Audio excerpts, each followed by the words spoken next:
So at this point, you'll understand how you can calculate the radiation dose from a single brachytherapy seed. But of course, we don't treat patients with single seeds. Typically, there's an array of seeds implanted or temporarily implanted to cover a large region. So I'm going to go over in this video some of the concepts behind that and how you do implants under different systems to achieve different overall dosimetric goals. So I'm going to start by considering a planar implant here with radioactive sources. So these are line sources. I'm going to draw them here. In the old days, these would have been radium rods or cesium strips or maybe iridium strips. So they're spaced evenly out here, and the goal is to deliver some dose in this plane. Okay, so now in this first system, we're going to consider uniform loading of activity. In other words, every source has the same activity. And now let me go over here to the edge, and I'm going to consider this point on the edge of the implant. It's going to have dose from this first line source, the second line source a little farther away, third one farther away yet, fourth one really far away, and fifth one even at the very edge. Okay, all those add up to give you the dose at this point over here on the edge.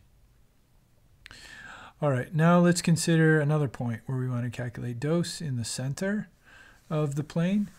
That's going to have dose from this line source right next to it. These other two, here and here, now which are a little further away, and these three, here and here at the edge. So you'll see there's more dose at the center point than there was at the edge because the sources altogether are near to that point. It's hotter than this point over here where a lot of the sources are farther away. Okay, so then I could draw then an isodose line around this implant. So here's one dose level here. When I draw the next dose level, it's going to be further in here. So you're going to have a higher dose closer in. And then let me draw a third line here. This is a higher dose yet. So it's a very non-uniform dose because of this uniform loading. And this non-uniformity effect is especially strong with high energy sources because they penetrate so much farther in tissue. So this is called the Quimby system, after Edith Quimby of Columbia University in New York in the 1930s. She was really one of the early luminaries of medical physics, responsible really in many ways for the founding of the AAPM, the American Association of Physicists in Medicine.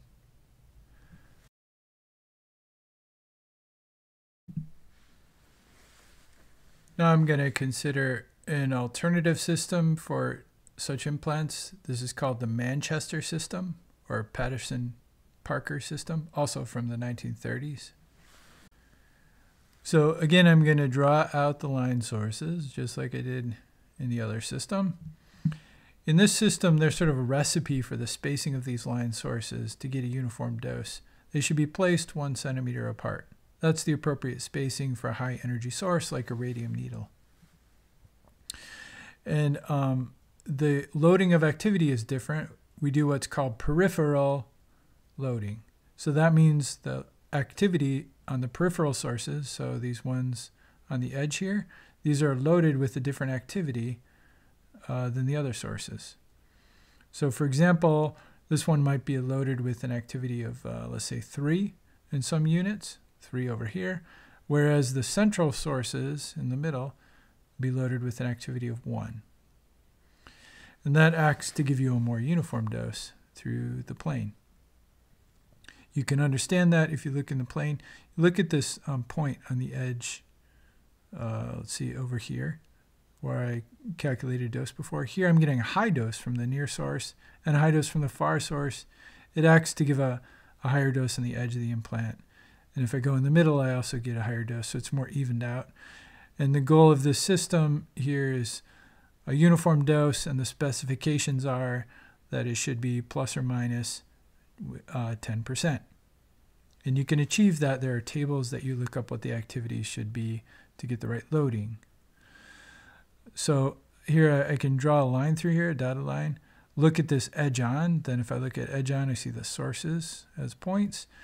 And the specification is that on this line that's half a centimeter above the sources, I should have uniform dose at that plane.